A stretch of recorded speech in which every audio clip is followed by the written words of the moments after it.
Estamos iniciando o número 9 do nosso Prosa e Churrasco, um espaço que nós criamos aí para falar das coisas nossas de Ponta Grossa, das boas coisas, entrevistar gente importante, importante no sentido pessoas que realizam, pessoas que participam da comunidade, como o convidado de hoje, que é um empresário de nome nacional. Então nós temos a honra de receber aqui hoje grande empresário. Vamos contar uma história importante. Márcio Paulic. Ô, Daniel. Muito Bueno. obrigado, viu? Oh. Buenas. Obrigado por esse grande empresário nacional. Não tão nacional ainda. Nós somos orgulhosamente regionais, né? Você não está indo para o Paraguai? Não. Paraguai não. Dá vontade, né?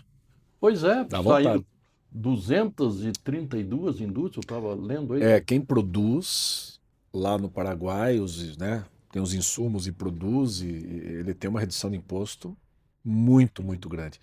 Não é uma redução de imposto. Na verdade, o imposto do Paraguai é parecido com o imposto de outros países, né? O nosso aqui é muito grande, né? O nosso, né? Eu vim esses dias, tive o prazer de ir lá assistir o primeiro jogo da Copa lá em Nova York, e é incrível, né? Você vê o pessoal consumindo, sabe exatamente quanto que é o imposto, tá lá 7% destacado na nota, e é isso. Aqui você tem produtos que chegam a 80% de imposto e as pessoas nem sabem o quanto é imposto, né?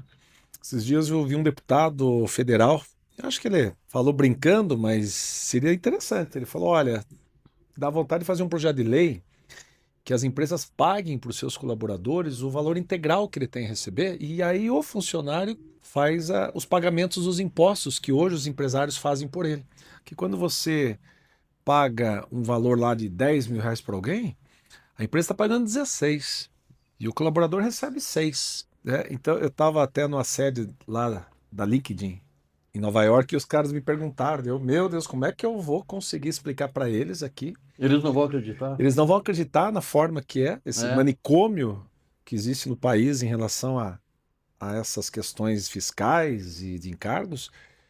E quando eu fui explicar que o funcionário, que a empresa retém dele um X%, que é o FGTS, e que fica depositado numa conta, e que daí o governo vai lá e empresta para o funcionário o dinheiro que é dele, a juros de 3, 4% ao mês, de um valor que a empresa desconta, quer dizer, inadimplência muito pequena, eles não acreditam. Quer dizer, Sim. O governo vai lá e remunera esse valor menor do que a poupança e empresta o dinheiro que é dele mesmo, do próprio funcionário, do próprio cidadão, a uns juros de 3, 4%. É um negócio absurdo que acontece aqui, viu? O governo federal virou um agiota oficial, né? Não, e você veja agora, com esse negócio de desenrola aí, né? Agora ele pode tirar o dinheiro do fundo de garantia para pagar a conta, mas o fundo de garantia não foi criado para isso. É verdade, é Né? verdade. É que com os juros que está, né, Daio? E como é que vai diminuir o juro? Porque tem inflação. Não é inflação, é os gastos públicos. Sim. Nós, empresários, sabemos que quando os governos entram, em especial os de esquerda, alguns anos são bons de consumo. Esses dias eu conversei, né, com algumas pessoas que são da esquerda e eu lembrei elas, olha, lembra 4 anos atrás que eu falei assim, olha, os primeiros anos não vai ser ruim, porque os governos eles investem no consumo do cidadão. Mas daqui 3, 4 anos vem a conta. É impossível um déficit como está, ou os prejuízos das estatais. Isso acaba endividando as pessoas porque o juro do cupom é alto. Hoje, se você pegar 5 mil reais no cartão de crédito e não pagar o cartão, daqui 5 anos você está devendo 600 mil reais. 600. Se você deixar 5 mil reais hoje sem pagar e deixar aquilo lá por rotativo. Então é um negócio absurdo, tira todo o poder de investimento, de empreendedorismo do brasileiro. Então o único jeito do Brasil dar certo é realmente melhorando a gestão pública, reduzindo o déficit, e que isso não quer dizer que seja deixar, né, de poder aí ajudar as pessoas menos favorecidas, que é com o juro baixo as pessoas empreendem. Hoje a pessoa olha lá, eu tenho um X mil reais, eu vou empreender ou vou botar lá no Tesouro Direto que me rende 15% ao ano? Vai botar lá. Bota, né, 10 mil reais, no final do ano tem 1.500 sem trabalhar. E muitas vezes, quando você empreende, você tem os riscos, né? Sim. E as pessoas, então, muitas vezes isso acaba segurando, né? Um país que tinha tudo para estar se desenvolvendo aí muito, né? E hoje você tem que acrescentar também o problema da corrupção, né? A roubalheira. E que, né, a Lava Jato veio, foi né? É um negócio incrível, né?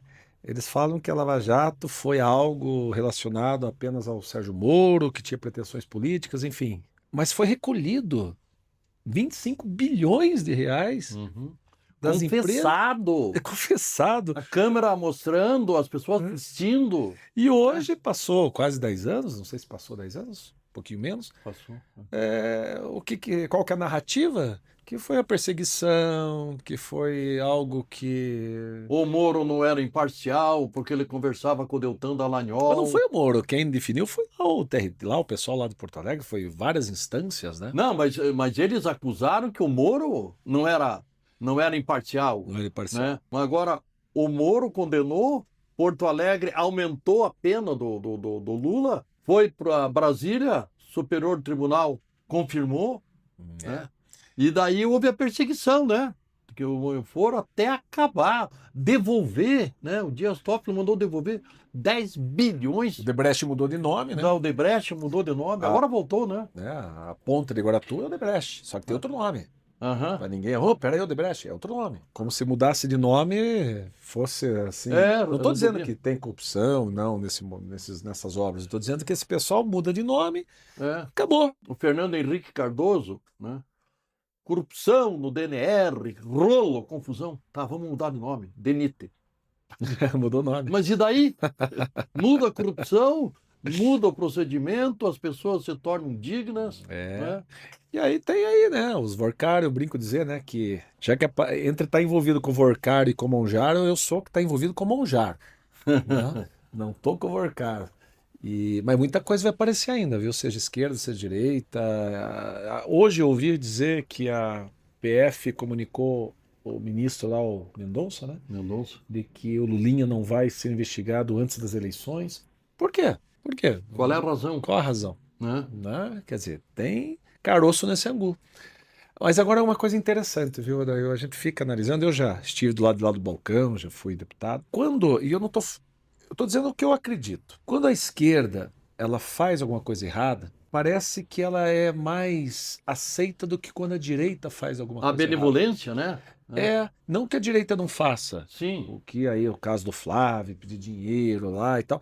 Mas parece que agora aconteceu lá do cara lá porque o Vorcário começou o Banco Master na Bahia e o Jacques Wagner é um dos envolvidos do início. Simples, o Jacques Wagner foi governador. Exatamente. Daí apoiou o Rui Costa, que ganhou a eleição. Daí foi secretário do Rui Costa. E daí foi no governo do Rui Costa que começou essa confusão. Eles venderam lá um negócio chamado Cesta. Crédito Cesta, né?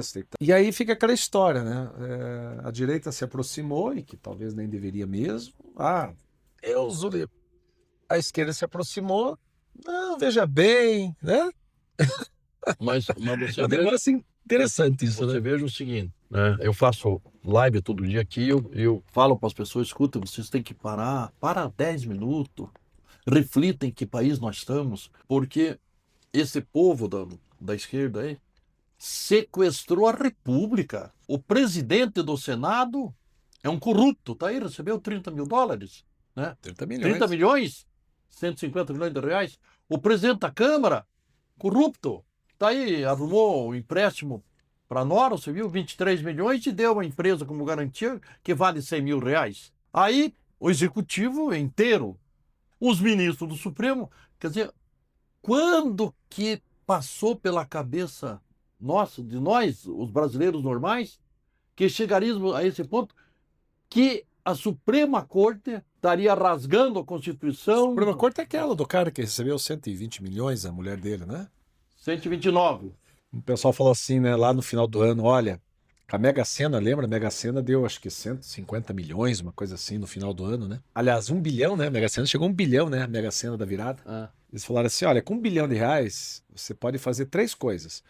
Você pode comprar 200, acho que 150 golzinho, né? 150 carro popular. Ou você pode comprar 20 Ferraris. Ou você pode conseguir uma consultoria com a esposa do Moraes, né? Porque, meu Deus do céu, 120 e poucos milhões é um dinheiro assim que você não acredita que a pessoa possa pagar por uma consultoria. É claro que ali é compra de influência. Se Sim, chegou até o sim. Moraes, É. né?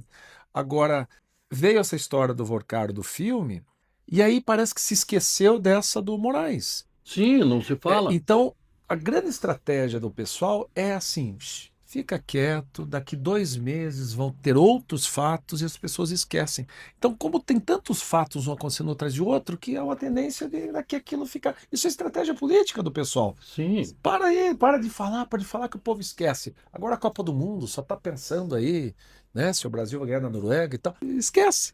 Olha, eu falo para você, porque eu falo ali nas lives, eu lia o Estado de São Paulo. O Estado de São Paulo fazia um editorial ali, o ministro do Supremo se explicava, mexia com a República. E daí hoje eu vejo o jornal do Estado de São Paulo, a Folha, jornais mercenários, jornalistas mercenários. Eu não assino mais. Porque eu vou ler e vou me irritar. Não leio. A Globo, não assisto. Até uma pergunta, Daí. Você é um cara que veio lá do Diário da Manhã, dos anos 80, eu posso dizer, né? Anos 80? Você Do, capitaneava lá do, do, o jornal. o Jornal da Anos Manhã. 90? Aham. Anos 90, né?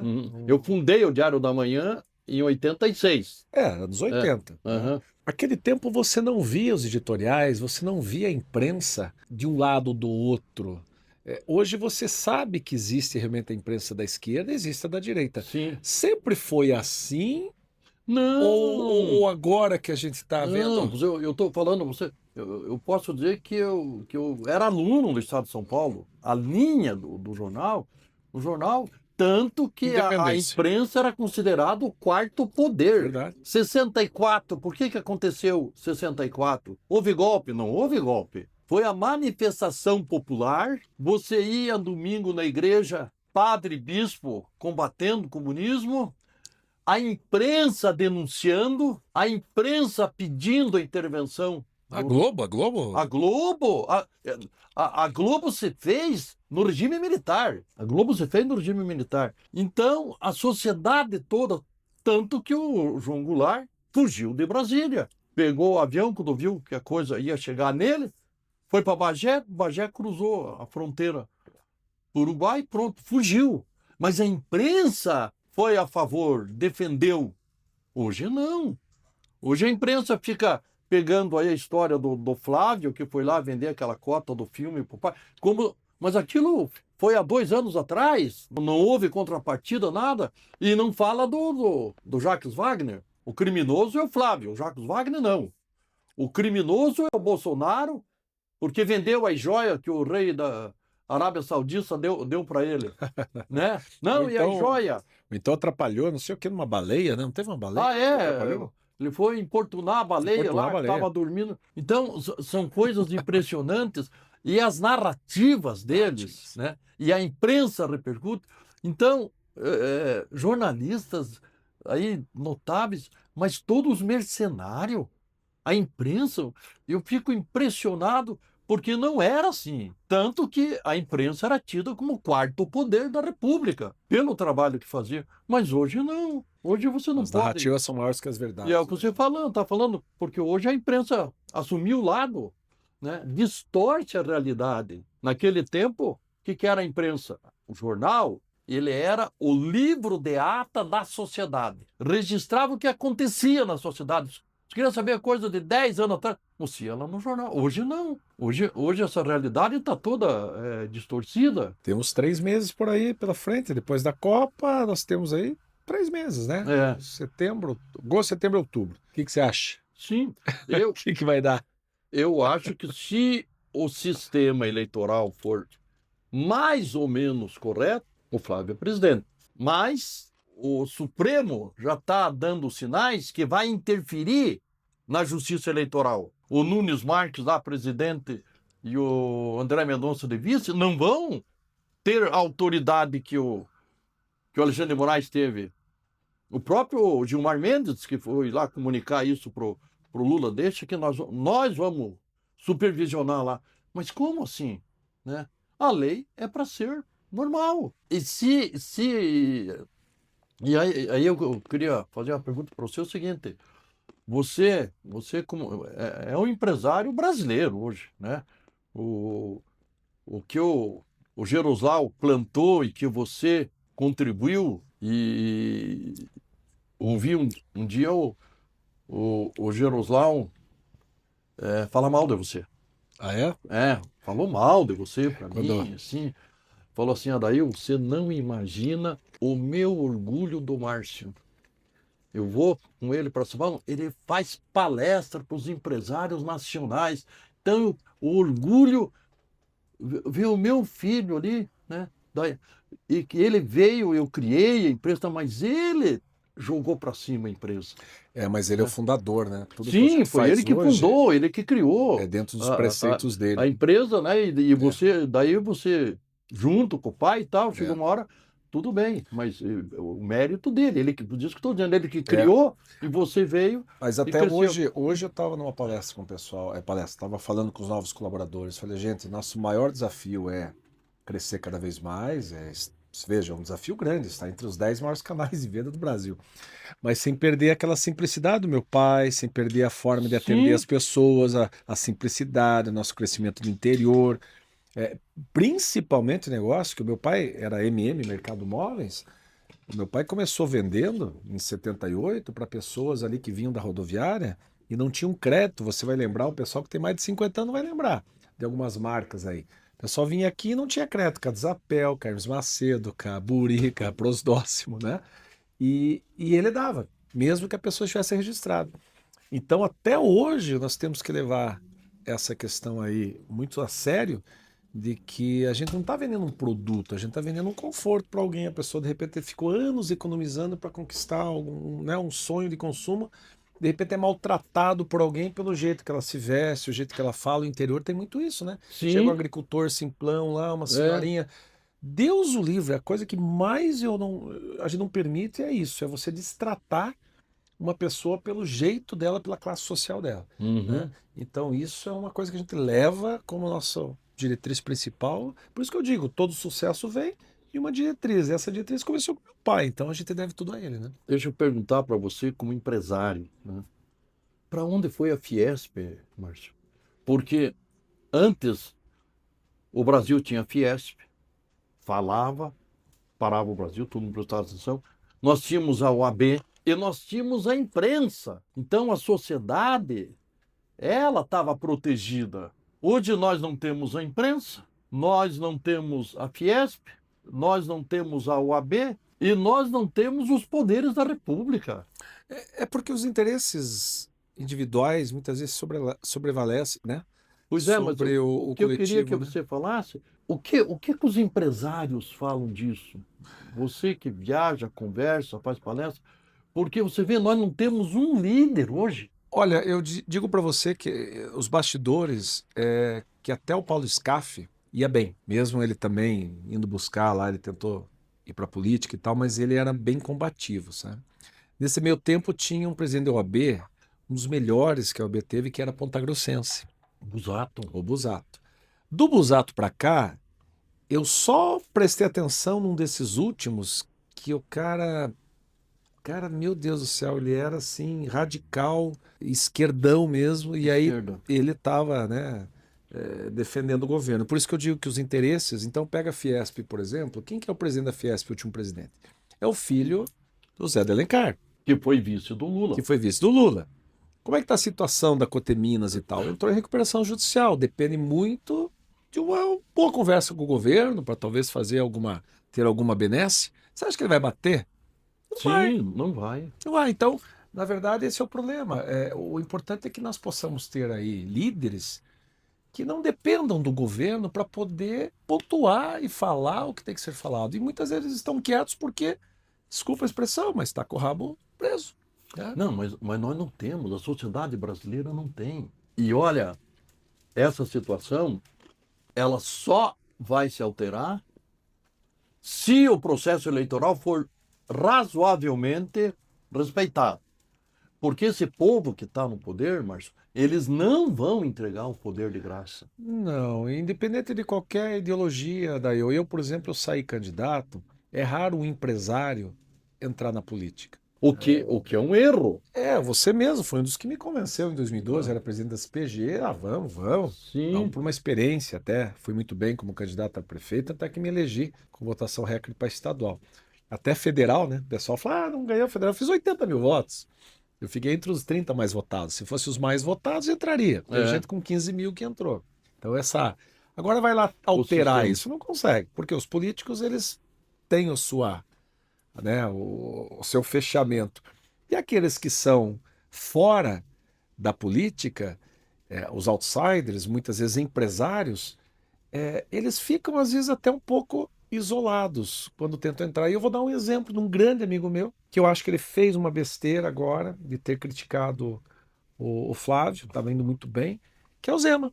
O Zema ele tem uma rede de varejo igual a nossa aqui do Paraná, ele tem lá, Eletrozema. Eu visitava lá, dava as palestras lá, ele vinha para cá. Romeu é muito amigo nosso, né? E eu tive a oportunidade de falar, Romeu, bater no STF com os intocáveis é muito legal. Sim. É um negócio. Agora, a direita tem que estar unida. Mesmo que você discorde em algumas situações, olha agora o que está acontecendo, a Michelle brigando com o Flávio.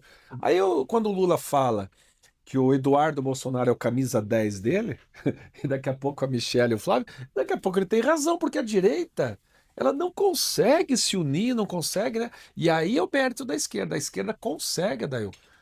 Eles fazem lá os acertos deles e conseguem ter uma união maior. Esse é o maior risco que nós temos no país. Da direita totalmente. Né? Tá aí agora o menino Renan Santos, que eu vi com 7, 8%. É até engraçado, né? O Romeu, ex-governador, fez um baita trabalho, estava lá fazendo um trabalho legal, né, de uma crítica em cima do STF e tal. Com 2%, aí o Renan, não sei o quê, da missão, 8%. Aí eu falei, puxa, olha aí, ó. Fui lá ver o que não para de meter o pau no Flávio Bolsonaro. Eu falei, mas viu como é que a direita vai querer alguma É. coisa, né? Se não consegue nem se unir entre eles, nem dentro da família conseguem. Então, infelizmente, é isso que está acontecendo, né? Você vê, o Zema foi uma pena. O Zema estava entre o pessoal, os apoiadores do Bolsonaro aí, respeito por ele. E ele seria o vice. Poderia. Aí a assessoria dele, quer dizer, ele não esperou Não. 2 horas, saiu a notícia. Já falou que anda com gambá, tem cheiro de gambá, daí Pois começou é, nessa história, aí ferrou. Tanto que eu conversei esses dias com o pessoal do Novo. Você está no PL ou está no Novo? Você estava eu tô no no PL. PL. O PL e o Novo já estão se desencontrando, já não querem Pois é, formar a mas, chapa. mas o problema foi por causa do Zema. Sim, por isso que eu falei, ele Você deveria ter vê, ficado quieto. Santa Catarina, agora em julho, tem um evento nacional do Novo lá. Eu, o Zema, era convidado. Daí Tiraram o Zema. Não, desconvidaram, acho, não né? tá mais convidado, não vem Desconvidaram. aqui. O partido dele. Porque daqui a pouco o PL vai discutir. A aliança nossa aí não existe mais. Então tem dois jeitinhos na política. Um que eu desaprovo, que é o jeitinho para fazer esquema. E tem um outro que tem que ser. Por isso que muitas vezes os empresários e tal acabam não dando muito certo, né? Esse jeito de você contemporizar, de você, peraí, vamos aguardar, ver o que vai acontecer, e não já, né, Aham. entrar com a sola. Tem que engolir um sapinho, ver, e aí, porque assim, a gente precisa daí, não é porque é direita, esquerda, a gente precisa de um governo que ele entenda que é reduzindo a carga tributária que as pessoas vão poder se livrar das amarras e poder Sim. empreender. É só Não, você ver o exemplo das estatais, é um negócio absurdo. você veja o governo Bolsonaro, né? Eu costumo dizer, né, o Bolsonaro não é perfeito. O Bolsonaro tem os defeitos dele, ele fala palavrão, aquelas coisas, mas o Bolsonaro não é ladrão. O Bolsonaro lá, o Paulo Guedes, cortou impostos, né? O empresariado, a economia, tudo em ordem. As estatais moralizadas. Voltou o povo do PT, arrebentou com É. tudo. Agora você tem razão, voltando para a tua pergunta, realmente as entidades nacionais não estão, parece que elas estão assim em stand-by, estão em momento de transe, aguardando alguma coisa, não sei. Mas realmente não há uma crítica da sociedade Pois civil é, organizada. não, porque você veja, o Brasil não tem líder, o Paraná não tem líder, Ponta Grossa não tem líder. As lideranças, e o pior, porque se não tivesse o líder, pessoa física, mas as instituições estivessem funcionando, tudo bem, mas hoje não. Nós não temos instituições nacionais, nós não temos estaduais e nós não temos municipais. Não. O que nós temos, as nossas entidades?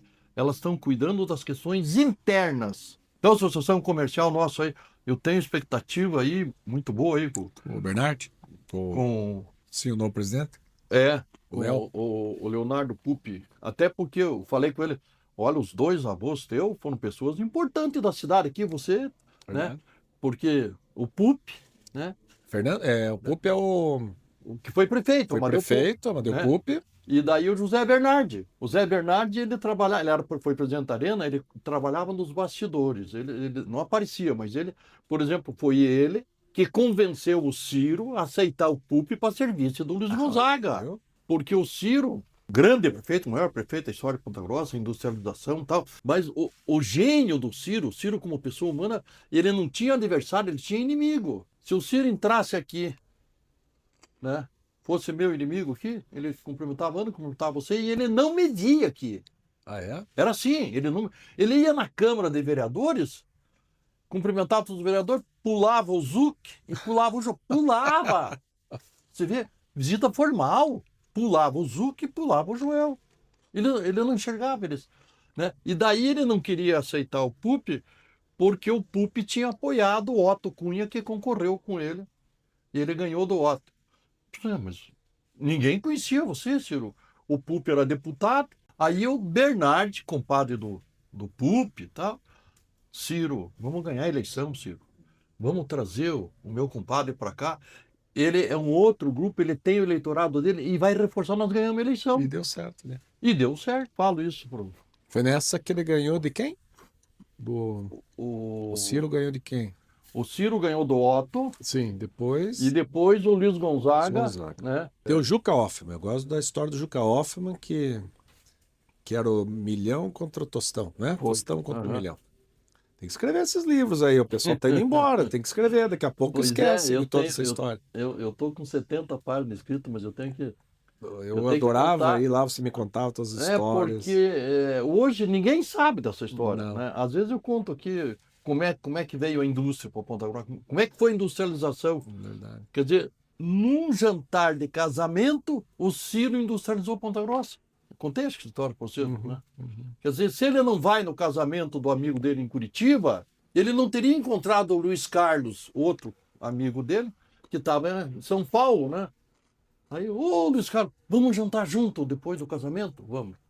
Aí, Luiz Carlos, por onde você anda? Não, eu tô na Sambra. Como é que é o nome da Sambra hoje?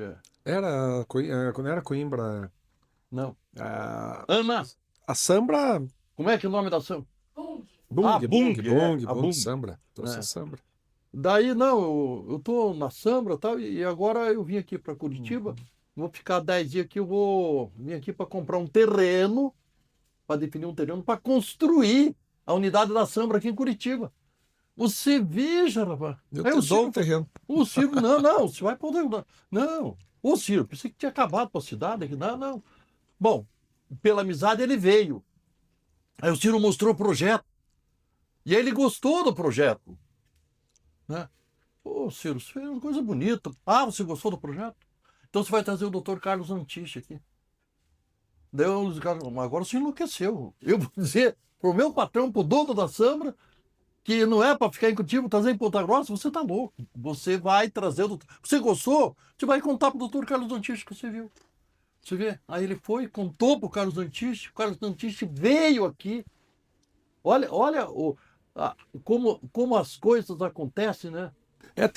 Tem coisas assim, olha que interessante, eu nunca contei essa história, mas quando eu lembro, por exemplo, que o Vos Grau fala muito da história com o Juscelito, no carro, eles ficam nessa, quem que é o pai do hospital regional, ficava nessa, né? Regional. O saudoso Vos Grau falava, né? Não, foi num carro com o Requião lá que eu pedi hospital, o Juscelito também e tal, né? Eu, por exemplo, consegui os primeiros 10 milhões para o hospital aqui do câncer, que agora o Aliel está fazendo um trabalho belíssimo ali para poder fazer aquela segunda torre. A primeira verba ali que foi para... Eu, deputado, o Beto Richa, governador, e não foi na Câmara, não foi na Assembleia, não foi eu andando em Matinhos E o Beto Richa vindo na minha direção, até acho engraçado, tava de sunga, até falava assim, olha, ô Beto, tudo bem? Beto, viu, estão precisando de um valor lá, blá, blá. Foi na praia, ele de sunga, governador de sunga, Você vê, e eu de bicicleta, consegui 10 milhões por primeira parte ali. Então você veja, não é às vezes nos corredores que as coisas acontecem, é numa né? conversa informal, é Né? num jantar. Por isso tem que estar presente, né, Né? nesses momentos aí. É muito importante a representatividade. Muito bem, deixa eu. Senão nós vamos conversar e eu não vou falar do mercado móveis. Quantas lojas hoje? Lojas, Adail, nós estamos com 230. 230. Mas hoje as pessoas surpreendem porque as 230 lojas representam apenas metade hoje do que é o Grupo MM. A outra metade que a gente começou a colocar depois da pandemia foi ali, nós temos um projeto de 22 a 32.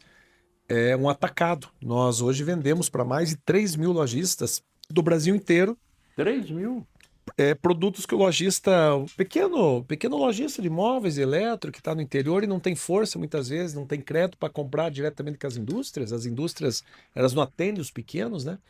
Aí esse pessoal recorre aos atacados. Então nós abrimos um atacado hoje. O pessoal às vezes não sabe, nós temos hoje centro logístico lá na Paraíba, na Bahia, Mato Grosso do Sul, São Paulo, justamente para atender o Brasil inteiro hoje, né? Então, o nosso atacado atende esses 3 mil lojistas. Hoje já é o terceiro maior atacado do Brasil. E aí também pela Ponto .com a gente atende aí todo o Brasil. Então, as lojas físicas, elas representam hoje apenas a metade do tamanho que é o Grupo MM. Nós dobramos de tamanho em 3 anos. Você vê. Nós saímos de 2022 para 25, dobramos realmente nossos resultados. E temos uma grande proposta de 2032, estar entre as 10. É interessante porque quando eu, em 2002, assumi a MM, eu fiz uma proposta, nós inauguramos uma loja lá no Paládio, era a loja número 23. Aí eu peguei e falei em 2002, falei, daqui 10 anos vão ter 200 lojas. Poxa. De 23 para 200, o pai quase caiu da escada. Tá louco e tal, né? E até eu tinha uma concordância. Ó, pai, se eu chegar em 200 lojas, o senhor me autoriza a ficar 4, 5 anos fora da empresa? Já pensando numa certa governança, eu sempre acreditei que não é só a família que tem que tocar a empresa, tem que ter os executivos, né? E eu vou ficar uns 4, 5 anos fora. Fico até no conselho da empresa, mas eu gostaria de ficar fora para fazer algum projeto meu pessoal e volto depois. Não, tá bom, né? Ele pensou. De 20 para 200? Chegou 2012. Eu quero ver as 200. Chegou 2011, 2012, 200 lojas. E aí eu nem imaginava, 10 anos atrás, que o meu projeto seria mais para o campo político, né? Eu era presidente da CPG, saí candidato a prefeito, depois deputado e voltei para a empresa. Então nós chegamos esse grande projeto de 20 para 200. Esses 10 anos agora, de 22 a 32, é quintuplicar o tamanho da empresa. Sair, mas não é só por número de lojas, e nem vai ser assim, de 200 para 1.000, não é mais, não faz mais sentido isso. E sim poder ter esses canais de atacado, de ponto .com, serviços financeiros. Então nós estamos fazendo, já estamos na metade do percurso, já estamos na metade da meta, né? E queremos aí. A única coisa que a gente sempre está atento é em relação ao mercado, né? O mercado, Sim. ele é sempre, tem as suas surpresas, né? Então, em outubro do ano passado, nós nos reunimos e falamos, gente, eu acho que ano que vem pode vir um Dilma 2 aí, a gente sempre falava isso. Lembra de 2015, que estourou com o país, deu 30% de queda em vendas e tal. As empresas foram 4, 5 anos para se recuperar. E o pessoal todo alavancado e tal, não deu outra. Esses primeiros semestres parece uma tempestade perfeita, né? Famílias endividadas, 87% das famílias endividadas. Que absurdo. Colaboradores endividados com essa dívida do FGTS que ele tem que pagar. Hoje as empresas descontam quase 50% do salário na folha de um colaborador para pagar o seu endividamento que ele pegou. Tem colaboradores, tem funcionários com 6, 7 endividamentos, 7 dívidas. E algo que a gente não, único que a gente não previu e aconteceu nesses primeiros 6 meses foi uma queda do agro. O agro deu uma, né, tanto que as maiores RJs, recuperações judiciais, são empresas do agro. E nós somos muito fortes com o agro, a gente cresce com o agro, a Mato Grosso do Sul e tal. Mas o agro está enfrentando uma crise graças ao governo. Pois é, está muito endividado Não né? é problema de safra, que caiu a safra e tal. Os insumos muito altos, tem um pouquinho da guerra, dos fertilizantes, mas é mais realmente a questão de crédito, a questão dos juros. Sim, Os juros estão né? muito altos. Né? E aí o pessoal não suporta, o agro não está suportando. Agora o seguinte, as pessoas não prestam atenção. Por exemplo, eu, eu não tolero, eu assisto de imprensa, tem o Oeste, né, a revista Oeste de São Paulo, né? Então eu assisto o jornal da revista Oeste às 7 da manhã. Ao meio-dia eu Jovem assisto Pan. a live do Cláudio Dantas, é um Uhum. jornalista de Brasília, é a melhor que tem no Brasil. E às 6 horas da tarde eu assisto O Pinguim não, o, o Jovem o, Pan lá, né? Não, você assistiu outro? a revista Oeste, Ah, também o Wesley. a revista Oeste, né? E aí, quando eu vejo o Alexandre Garcia dizer assim, o Bolsonaro perdeu por pouco a eleição, o Cláudio Dantas fala, mas ele não perdeu a eleição foi fraudada. E eu cito o caso de Minas Gerais. Como é que o Bolsonaro perdeu a eleição? O Zema foi reeleito no primeiro turno, o Cleitinho se elegeu senador e o Nicolas, o deputado federal mais votado do Brasil, em Minas. E o Lula ganhou em Minas.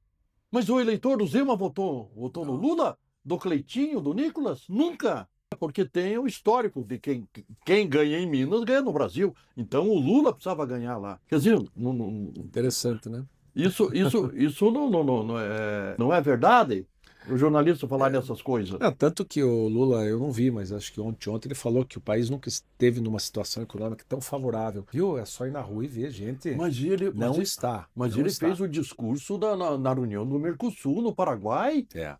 Eu, Não, eu, eu assisti. não está. Não, pleno emprego, acabamos com a fome no Brasil. Pela segunda vez eu acabei com a fome no Brasil. A economia nunca esteve tão organizada como. Falei, mas esse cara é um O débil mental, endividamento de famílias, o agro que não está bem, vai demorar né? algum tempinho para se recuperar. Esse é um ano, até se a gente está falando de crescimento, é um ano de andar de lado, é um ano de se precaver. Quando chegou janeiro, falando, gente, vamos fazer Ah, caixa mas e, então, e vamos olhar. deixa eu terminar. Eu quis aproveitar isso para chegar no seguinte: o Flávio Dino, ministro do Supremo, militou a vida inteira no Partido Comunista, ministro da Justiça do Lula. Um dia, na roda de jornalistas, ele falou assim: eu sou discípulo do Lenin, eu leio os livros dele e tal. E daí o que o senhor faz? Eu faço tudo o que o Lenin diz. Ele, como ministro da Justiça, falando para o jornalista. Aí o Lenin ensina: quebra o agronegócio, quebra o comércio, quebra a indústria, gera o desemprego e cria o caos social. Aí você vai dar de comer o povo. Aí eles vão ficar gratos a você. Meu Deus. Então, ele falou com o ministro isso aí. Quebra o agronegócio, quebra o comércio, quebra a indústria. Então, o que está acontecendo com o agronegócio não é uma circunstância. Porque ele falou, e eu faço tudo o que o Lenin diz. Há uma esperança, né? A América do Sul está indo para a direita. Sim. E vamos ver o que vai acontecer nesses anos. Agora, se der para dar uma sugestão aos empresários, pequenos, grandes, olhem para o seu caixa. Você não paga salário com lucro, você paga com caixa, então fique atento, guarde um dinheirinho. Porque, como diria a Dilma em 2014, que o melhor está por vir e não veio, se falarem nessa eleição, independente de quem seja, o melhor está por vir. O primeiro ano pós-eleitoral sempre é de ajustes. Sim. Então é o momento de E mais do que realmente, nunca agora. olhar. E o que vai acontecer? Se a direita ganha, a direita vai começar a olhar essas questões de reformas. Reforma fiscal, reforma que é uma necessidade dos próximos anos, que é previdenciária. E o que vai acontecer? A esquerda se mobiliza com as greves. A reforma tributária que foi feita tem que revogar. Da forma que está, vai aumentar em quase 25% os impostos. Imagine, é um crime contra o Brasil.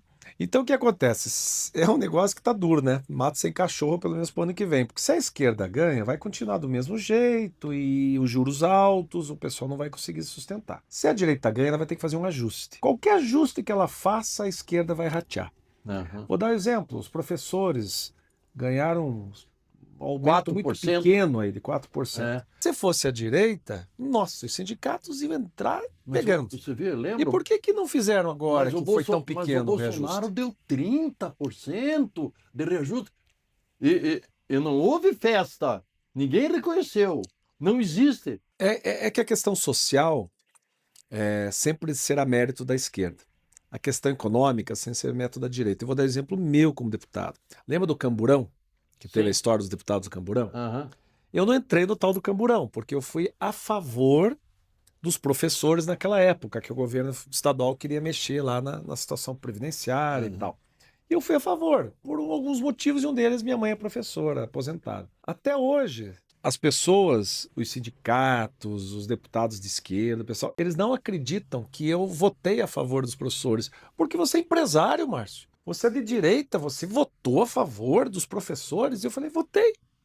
Então é interessante, porque existe até um preconceito de quem é de direita é contra os avanços sociais e quem é de Aham. esquerda é contra os avanços econômicos. Tem que parar com essa história.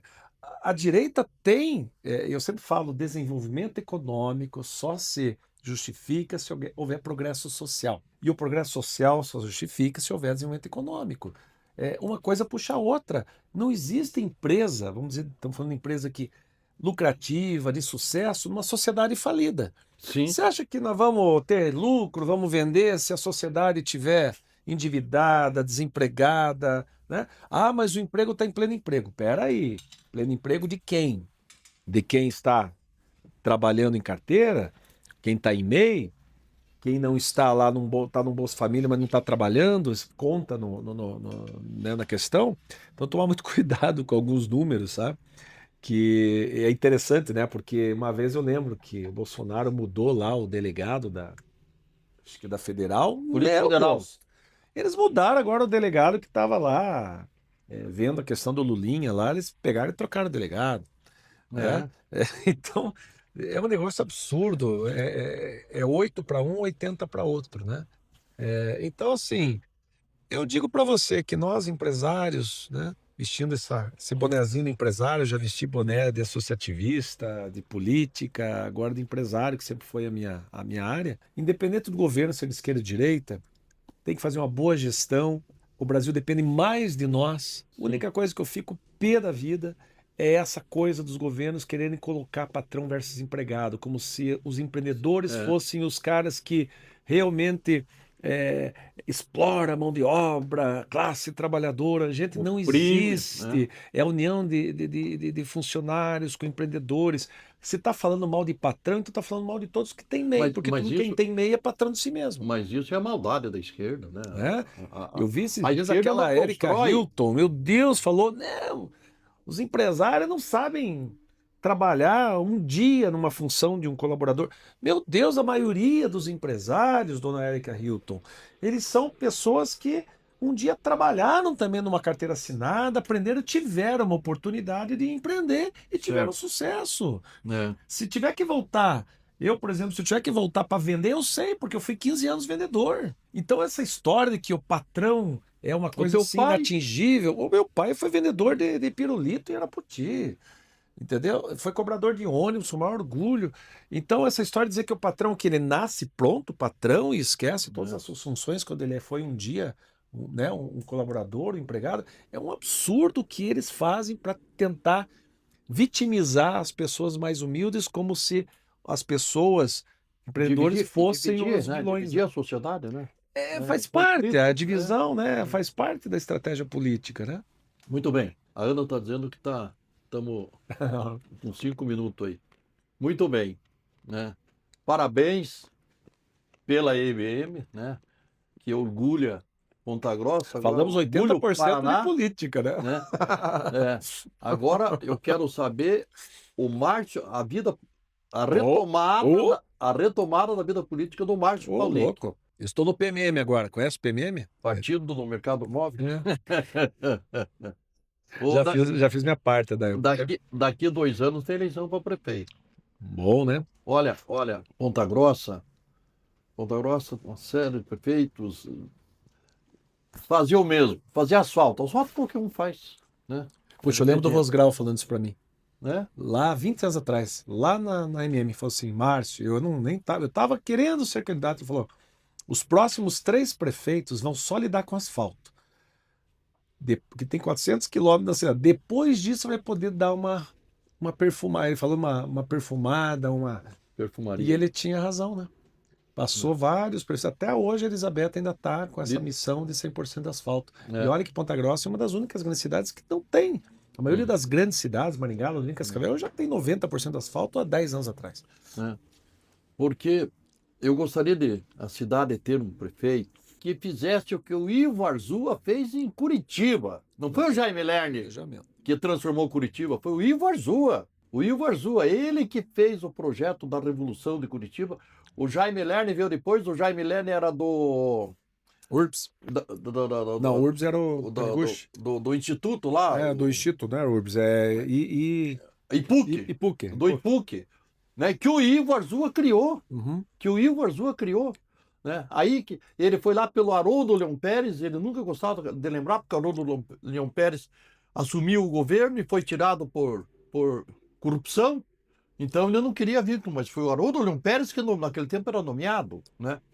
Então, que a gente fizesse aqui, Ponta Grossa, um prefeito, que a cidade está crescendo, né? Mas é preciso uma série. Por exemplo, aqui o Pedro gostava de dizer, criticar os adversários que faziam puxadinho, né? A Carlos Cavalcante. Por que a Machado de Assis, indo daqui para o bairro, à direita, né? A Machado de Assis, que passa ali no Barão.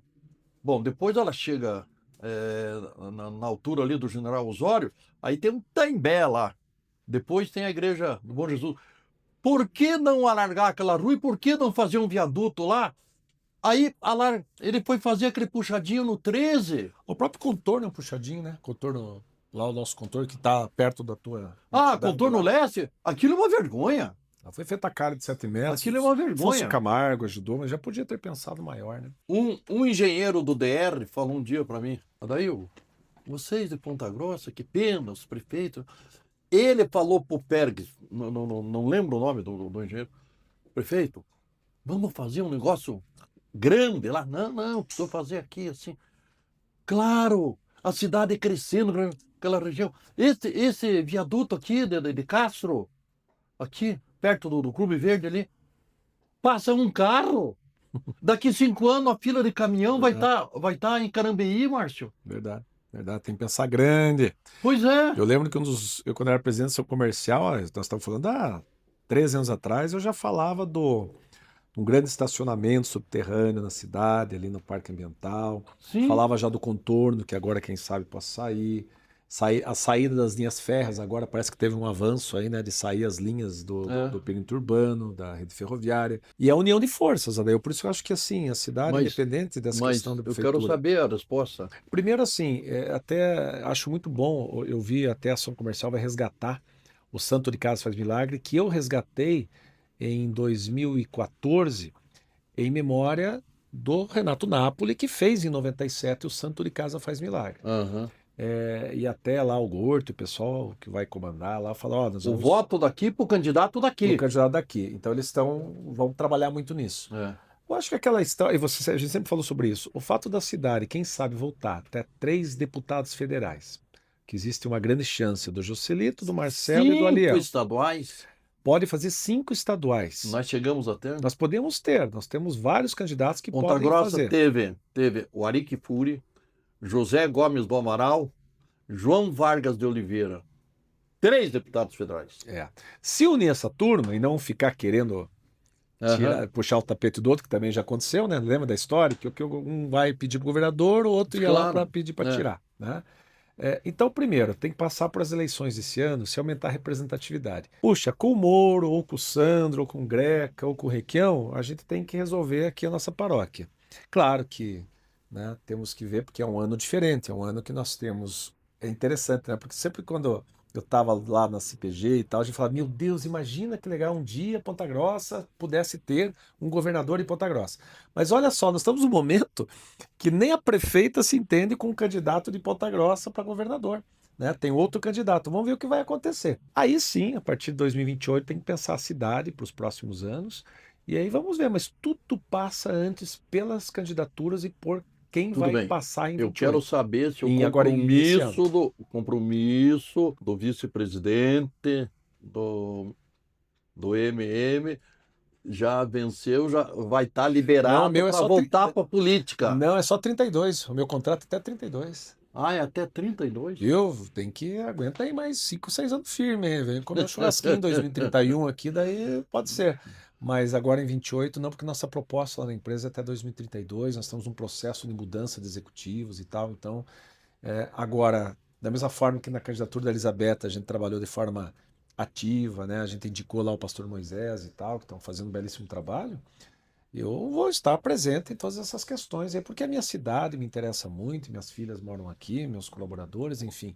Então, eu vou estar ativo em alguma coisa em relação a 28, mas como candidato, daí eu não tenho a possibilidade, porque realmente eu tenho um contrato Com a empresa. com a empresa até 22 a 32, né? Não tem como. Continue orgulhando Ponta Grossa e o Paraná no crescimento da empresa. Obrigado, Daí. Tá? Vamos em Isso aí. frente. Ó, o troféu que nós damos aqui Oh, no eu nosso vi. programa aqui. Eu falei aqui, ó, eu vou lá no Adail, mas quem que é o Adail? Eu só assisto um que anda com um paninho de prato em cima, mas é ele. Obrigado, Adail, obrigado. Tamo junto. Márcio, Valeu, muito obrigado. obrigado. Olha, dê um abraço no pai. Pode deixar. Dê um abraço no pai. Vai recebê-lo hoje mesmo, que hoje eu vou lá na casa dele visitar ele. Que bom. Muito obrigado pela nossa audiência. Semana que vem nós estaremos no 10º Prosa e Churrasco. Abraço a todos.